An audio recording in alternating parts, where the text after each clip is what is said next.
Hiya folks, it's JD here, and today we've got the Eachine E50. It is a small, portable, selfie folding drone.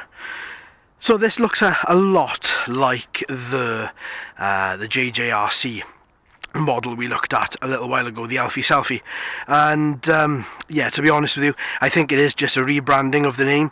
But before, obviously, in order to know that, we're gonna have to take it for a flight, see how it responds, see if it drifts the same way as the other one. Well, for the time being, I've got a blank slate that this guy is hopefully gonna imprint on, and hopefully it's going to be good. Hopefully it is going to be good. So today we've got a rather chilly morning, and it is, I don't know if you can see in the background, but it is trying to snow really hard.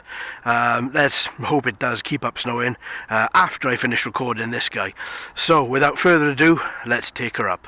Okay, so here we are. I've just connected the Eachine, or I've just connected my phone to the Eachine's 2.4 gigahertz frequency Wi-Fi. So now here we go. We've got a nice little FPV screen in front of us. If I just turn the Eachine slightly, there we go. Perfect. So you can see that's working, right? So now we've got a couple of buttons at the top. So we've got take photo, record video, increase speed. That would be altitude hold. You've got gyro, and then the on and off button then turns on the heads up display. So I'm going to keep that on. I do quite like to see this. I'm also going to start recording. Obviously the recordings then will dump themselves directly onto my phone. I'm also going to enable altitude hold right there. So what I'm going to do now is just take off. So it should be this little up arrow here starts the motors, and then it's just a simple case of taking to the skies. Alright, so come on then, little fella. Alright, take off again. So what we have noticed is that this pulls exactly the same. It does pull directly to the right. So I'm going to take off a flat surface and see what happens. Okay, so she is pulling back a little bit. Oh, look at that. This is remarkable. Oh, nope, she's moving. Still, that's a lot more stable than the JJRC Elfie Selfie. Okay, let's take you forward. Let's increase your altitude ever so slightly. So again, you're playing with a little selfie drone which has got very loud motors. Very loud motors. So I'm going to increase the trim slightly, just so that she doesn't keep on going backwards. I'm going to increase it now so she doesn't keep on going to the left. Right then, so let's go! Right, 30% speed, let's increase that to 60, and let's take her around. So LEDs on the front are white, LEDs on the back are red. They are very, very noticeable. Obviously, as you are running on the 2.4 frequency, you are going to notice that you don't want to go too far out of direct range, because otherwise the quad will not respond to you. So let's bring this little guy down a bit. So I think the rage for the Selfie Quadcopter drone was first started, I believe, by the Dobby.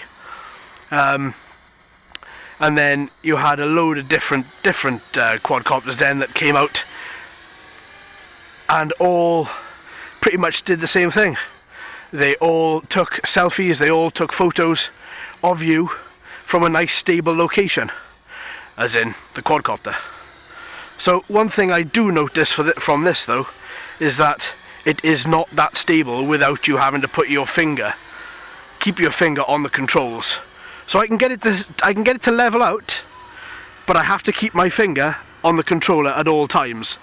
If I let go, she just pulls, and that is with, I know what a load of you are going to say, yeah, but apply trim. I have. It's the maximum amount of trim you can apply, and still she pulls. It's still a load of fun. It's a little bit erratic, I'll be honest, just because of the Wi-Fi connection. If they I mean, what I'd love to see is a little transmitter come with these guys running on a 5.8 frequency, and then you would just be sure then that you could go a little bit further, you wouldn't run out of range, and to be honest, I think it would be a lot more stable. That being said though, it is a lot of fun. It really is a lot of fun. And again, part of its appeal, I believe, is just that it comes with no transmitter, just that you have a little app on your phone and that little app does allow you to carry it pretty much, you know, on its own in a pocket. No huge bag needed, no large cumbersome heavy objects to carry with you, just this little dude in his little velvet style carry case. Alright then mate, come back to me. Come back to me, come on! So this on 60% speed. As you can see, he is flying pretty well, to be fair. I mean, now, as you can see, the snow is picking up. We've got a little bit of a wind. Not much, but it is a little bit, and these little motors I don't think can handle it. No, they can't. They're pushing really hard. They're really having to work to get through this wind. Alright, so let's bring you down, little guy. Let's bring you down. Let's bring you down. Okay. Falls with the same issue as a JJRC, and that is that it does just pulls to one side. To be honest with you, it's exactly the same unit, just rebadged with another name in it. And you know, that being said, none of the problems have been fixed from the JJRC model, but it still doesn't make it a bad copter. It's still very, very fun. Obviously, just be prepared that even with maximum trim, when you're looking at it from behind, it is going to start drifting. So as long as you keep your finger on the little blue nodule, and make sure you always keep it look a little bit further down or a little bit further up, depending on how you're flying it, you will find that eventually you will get a stable flight out of it. It just takes a little bit of practice. So let's put her on the ground and let's take her back up. Alright, so we've got altitude hold mode enabled. Obviously we've got video recording enabled as well. So what we're going to try and do now is we're going to fly her with a gyro. So this is just basically, as you can see, if I tilt my phone, you can see the gyroscope within my phone is moving this little button here. So hopefully with that as well then, we'll be able to get a nice little flight, but without actually putting our fingers on this little button here. So let's take her up. So directional movement is all done by the phone. Now, I will be honest with you, I'm not great at flying these with gyroscope, but I will give it a go.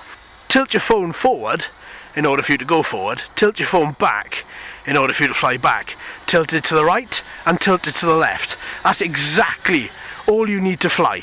Now let's put it down to 30% for this, because I am not, as I said, I'm not very well versed in flying gyroscope, but I'll give it a go. So I mean, the best thing about flying gyro like this, to be honest with you, is that you keep it at a set altitude, and at that altitude then she will maintain. So all you've got to worry about really is the direction of the quadcopter. Here she goes, look at her, she's actually, I mean look, if you tilt it forward, she goes forward, tilt it backwards, she goes backwards. Okay, let's take it out to gyroscope, because I'm still not great at flying it like that. I've tried and tried and tried. I'm sure one day I'll get it. I mean, it's only been a year of the channel, right? Well, getting close to a year. So here we go, look at that. Brilliant. Really, you know, it is a lot of fun. But you do have to excuse the fact that, oh, batteries are low. See the LEDs flashing on the front? So let's bring her back before she decides to crash land. Come on in, fella.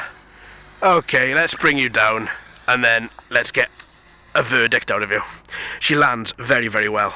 That is a plus point. Alright, so overall we've got a little bit of wind here today. We've got obviously a lot of snow coming down, well, it's moderate snow, and found that this has the same issue as a JJRC. And if you look at it from behind when you're flying it, she will start to drift. So you've got to maintain your finger on that little nodule on your phone and make sure you're pushing it up and you're working it a little bit. You cannot leave it up to its own devices, as it'll just wander off. So all in all, same as the JJRC really. Quite impressed. Nice little gimmick, nice little quadcopter. Honestly, I still don't think it matches up as a selfie copter. It's not stable enough. It really isn't. Yes, you could probably get it to stay in front of you a bit like that. Yes, you could take a photo, but the quality of the image just isn't great. It isn't bad, don't get me wrong, but it isn't, you know, it's not going to be 10 megapixel. I think it is working out at about 0.2 megapixel. And that in turn does mean that I would buy this solely as a fun pocket foldaway quadcopter. Have I used the JJRC before, since making the video? I have. I've taken it out. I've taken it out to parks and whatever. If I get into work a little bit early, I'll jump over into a park not so far away from it, and I'll fly it for 5 minutes.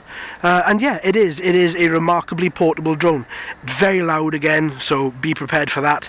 Control of the smartphone, that's a plus point, as there's no heavy transmitter. Working off the Wi-Fi, you can lose transmitter range if you do go too far, so keep it quite close to you. So yeah, all in all, I gotta be honest, I have to give it a moderate thumbs up. I am still quite fond of these little guys, and they are great foldaway drones on a budget. I mean, they cost £50, and that is much better. I believe, I might be wrong, but I believe the Dobby is about 200 or 300, and obviously that's a lot of money to spend. So there we have it, folks. I've been JD. You've been fantastic. Thanks ever so much for watching. Hello to all the new subscribers. I hope you're enjoying the channel. Video schedule is still 3 times a week. So we've got one on a Monday, one on a Wednesday, and one on a Saturday. So there we have it. So until next time, my friends, happy flying.